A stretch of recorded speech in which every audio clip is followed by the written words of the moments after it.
بسم اللہ الرحمن الرحیم۔ ناظرین السلام علیکم ورحمۃ اللہ۔ ناظرین، آج ہم ابو سلیمان دارانی رحمۃ اللہ تعالیٰ علیہ آپ کے متعلق گفتگو کریں گے۔ ناظرین، اتباع و تابعین کے زمرہ میں جہاں اقلیم علم و فن کے بہت سے تاجدار شامل تھے، وہیں بکثرت ایسے صاحب کمال بزرگ بھی تھے جو علمی اعتبار سے خواہ زیادہ بلند مرتبہ نہ ہوں، لیکن زہد و اتقاء، رشد و ہدایت اور بلند روحانی مدارج میں غیر معمولی حیثیت کے مالک تھے۔ عمل صالحہ ان کی شخصیت کا زیور اور عبادت و ریاضت ان کا تغرائے امتیاز تھا۔ ابو سلیمان الدارانی کا شمار ایسے ہی صلحائے امت میں کیا جاتا ہے۔ وہ یقیناً علم و فضل میں بھی بلند مرتبہ اور مقام عالی رکھتے تھے، لیکن اس سے کہیں زیادہ وہ ایک عظیم المرتبہ صوفی، شیخ طریقت اور بزرگ دین کی حیثیت سے شہرت رکھتے ہیں۔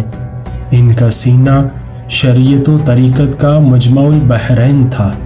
انہوں نے اپنی تعلیم و تربیت اور تزکیہ و ہدایت سے ایک عالم کو مستفید کیا۔ ابن عماد حنبلی نے لکھا ہے کہ وہ ان اکابر اولیاء میں سے تھے جو اپنے روحانی کمالات کے اعتبار سے ارباب کشف و شہود خیال کیے جاتے ہیں۔ ناظرین، آپ کا اصل نام عبد الرحمن تھا، لیکن اپنی کنیت ابو سلیمان سے شہرت پائی۔ والد کا اسم گرامی احمد اور دادا کا عطیہ تھا۔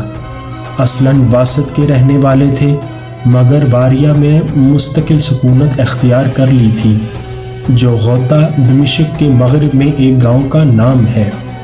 غوطہ دمشق کا حسین ترین خطہ شمار ہوتا ہے۔ بعض سیاحوں نے اس کو جنت ارضی سے تعبیر کیا ہے۔ ناظرین، حضرت ابو سلیمان نے حدیث کا علم عراق کے نامور محدثین سے حاصل کیا تھا اور انہیں حضرت سفیان ثوری اور ربیع بن صبیح جیسے منتخب روزگار علماء حدیث سے شرف تلمذ حاصل تھا۔ امام ثوری کی شخصیت زمرہ تبع تابعین کا گل سرسید تھی۔ وہ علم و عمل اور سیرت و کردار دونوں اعتبار سے نہایت بلند پایا تھے۔ اس کا کچھ اندازہ اس بات سے کیا جا سکتا ہے کہ امام ابو حنیفہ انہیں اپنے استاد ابراہیم نخعی پر بھی شان فوقیت دیتے تھے، اور امام مالک فرمایا کرتے تھے کہ عراق ہم پر درہم و دینار کی بارش کیا کرتا تھا، مگر سفیان کے بعد اس نے علم کی بارش شروع کر دی۔ اسی طرح شیخ دارانی کے دوسرے قابل ذکر استاد ربیع بن صبیح بھی علم و عمل میں یگانہ عہد تھے۔ ان کا شمار حضرت حسن بصری کے ارشد تلامذہ میں ہوتا ہے۔ علاوہ ازیں انہوں نے حضرت محمد بن سیرین، محمد بن جبیر اور عطا بن ابی رباح وغیرہ کے آفتاب کمال سے اکتساب فیض کیا تھا۔ امام شیبہ کا قول ہے، بلا شبہ ربیع بہت سی ایسی خوبیوں کے حامل ہیں جن میں سے کوئی ایک دوسرے سے بھی نہیں ملتی۔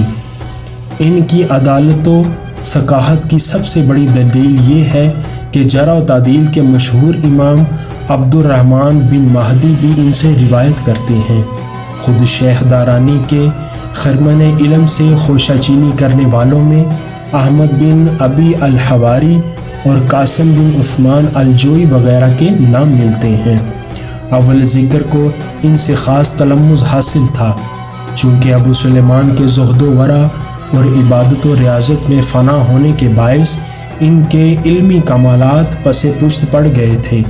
اس لیے اہل طبقات نے ان کی علمی حیثیت نمایاں کرنے کی بجائے ان کے سلوک و طریقت کے واقعات قلم بند کیے ہیں۔ صرف محدث ابن جوزی نے اتنا مزید اضافہ کیا ہے کہ ابو سلیمان کے واسطے سے مروی 3 مسند حدیثیں مجھ تک پہنچی ہیں، جن میں پہلی حدیث بروایت حضرت انس یہ ہے، قال رسول اللہ صلی اللہ علیہ وآلہ وسلم، یعنی کہ رسول اللہ صلی اللہ علیہ وآلہ وسلم نے ارشاد فرمایا، جس شخص نے ظہر سے پہلے 4 رکعتیں پڑھیں، اس کے اس دن کے گناہ معاف کر دیے گئے۔ تیسری حدیث بہت طویل ہے، اس میں ایک شامی وفد کو حضور اکرم صلی اللہ علیہ وآلہ وسلم نے بیش قیمت نصائح اور ہدایت سے نوازا۔ عقائد کی صفائی اور صحت کے معاملہ میں وہ نہایت متشدد تھے۔ ابو جعفر محمد بن احمد الوصلی بیان کرتے ہیں کہ میں نے 203 ہجری میں ابو سلیمانی الدارانی کو بغداد میں دیکھا۔ ان کی داڑھی میں خضاب لگا ہوا تھا۔ وہ مسجد عبد الوہاب الخفاف میں مقیم تھے۔ ایک دن کسی نے عرض کیا، عبد الوہاب الخفاف تو قدریہ کے عقائد رکھتے ہیں۔ یہ معلوم ہوتے ہی شیخ دارانی نے اس میں نماز پڑھنا چھوڑ دیا اور دوسری مسجد میں چلے گئے۔ احمد ابن ابی الحواری ان کا قول نقل کرتے ہیں، قدری کے سوا ہر اہل بدعت کی امامت میں نماز پڑھو، مگر قدری کے پیچھے ہرگز نماز نہ پڑھو، خواہ وہ حاکم ہی کیوں نہ ہو۔ حضرت ابو سلیمان الدارانی کی کرامت بھی کثرت سے منقول ہیں۔ ابو عبد الرحمن السلمی نے اپنی کتاب محن المشائخ میں لکھا ہے کہ ایک بار شیخ دارانی کسی بات پر اہل دمشق سے ناراض ہو کر وہاں سے کسی سرحدی مقام پر چلے گئے۔